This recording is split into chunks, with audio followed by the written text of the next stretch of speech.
Hi guys, welcome back to the channel. I'm Sankalp and today I'm gonna try to use the Linux operating system.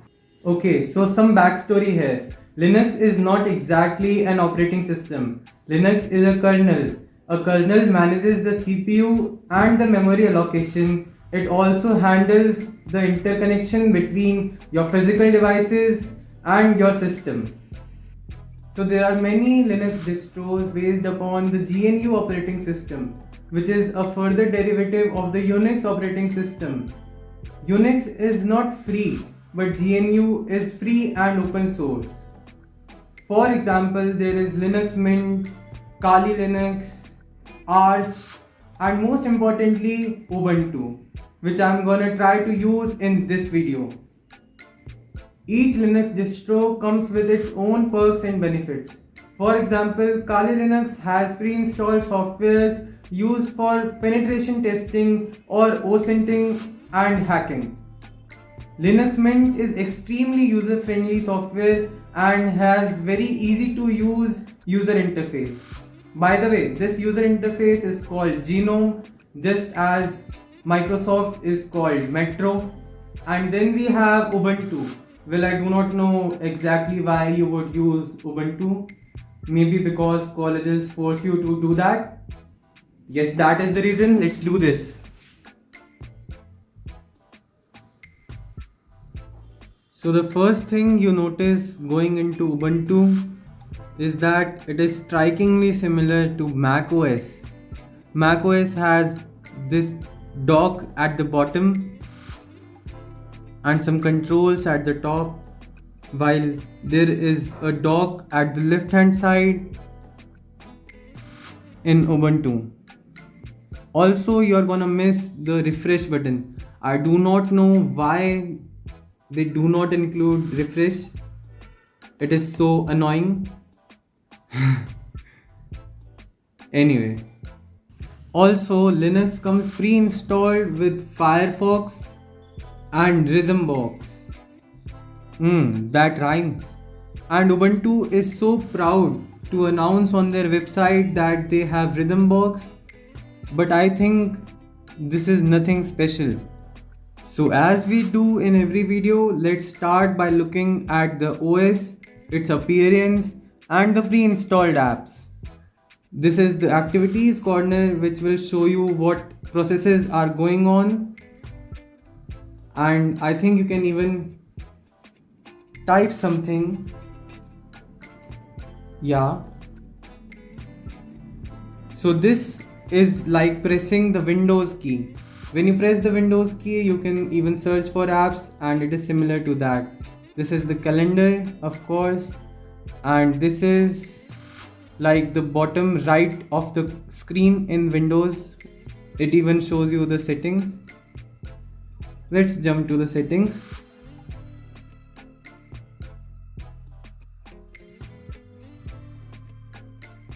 Okay, so like I said, it is not that special. Every interface should have at least a good settings menu.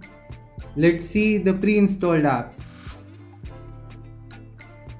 So there are many apps for productivity, Remnia, gedit, and many more. This LibreOffice suite is a suite for productivity, just like the Windows PowerPoint or Excel sheet.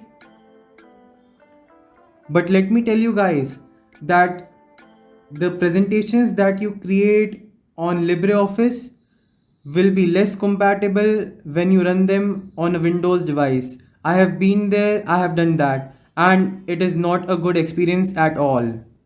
Let's try Mines. This seems interesting.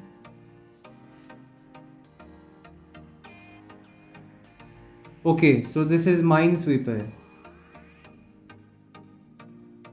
Never once in my life I figured out how to play Minesweeper. Yeah, I'm not surprised. Most of the applications are less developed for customer attraction and more for developer support. Just like Wireshark, I don't think Wireshark comes pre-installed.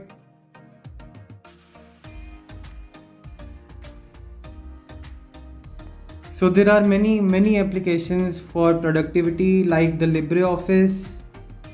This Remnia is for remote desktop or something. Wireshark is for network monitoring. Thunderbird is the email service for Firefox. LivePatch is something for backup, I think. Rest of the software is pretty bloat free. So I am in no way a pro Linux user, but the idea of this video is to find out whether or not an average Windows user can easily use Linux or maybe not. So I'm gonna submit assignments, make PPTs and do some basic programming there on Linux. And I'm gonna fiddle around with the operating system, creating or deleting files, renaming them using the command line. Yes, that is the point of the Linux system, that you need to use the command line. I mean, it is not a compulsion, but it is better if you use that. And I'm not a pro in that too. So let's try to do it. Let's sign in to our Google account and then I will try to make a new PPT or edit an older one. Let's try to open this PPT that I already made. That's fine, it looks good. But do the animations work? What? An error? Why? That's fine, reload it.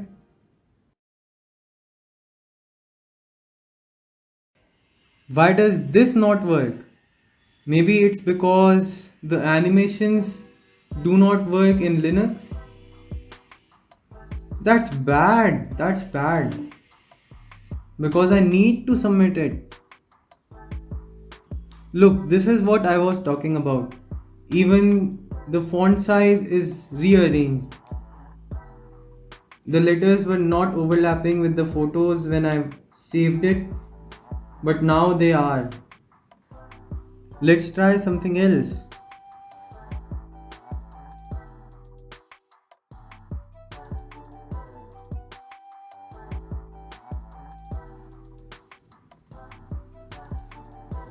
Hey, look at that.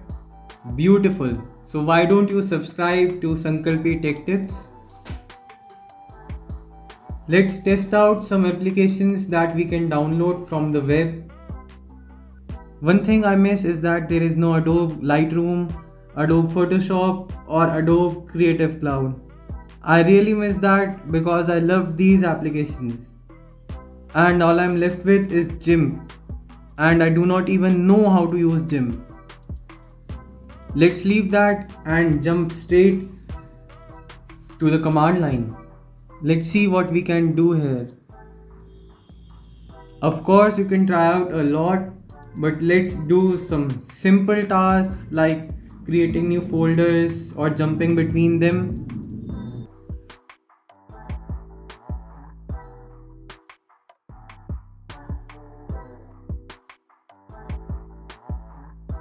I think that should have copied the file. Yes, it did. So my overall experience with the command line has been alright. You can learn that if you really want to. And that is the point of this whole video. Do you really have a compelling reason? Or do you really want to switch to Linux? Or do you just want to try it for fun? If you do not have a compelling reason, like me, you're gonna switch back to Windows. And I'm gonna do that. Just because Windows is more user friendly. And it is not that you cannot get Windows for free. Don't even get me started on that. Windows or Microsoft does not care about a fraction of their users who do not want to pay some money to them. You can get that for free with just a watermark at the bottom. And I do not think that is anything bad. As a conclusion to this video, if you are a beginner or an intermediate user, you can safely stick to Windows or macOS. There is no such compelling reason to switch to Linux. However, I would love to appreciate the efforts of the open source community to keep Linux running and operating. So guys, that is all for this video, and please subscribe to the channel for more videos like this one. And I will catch you in the next one.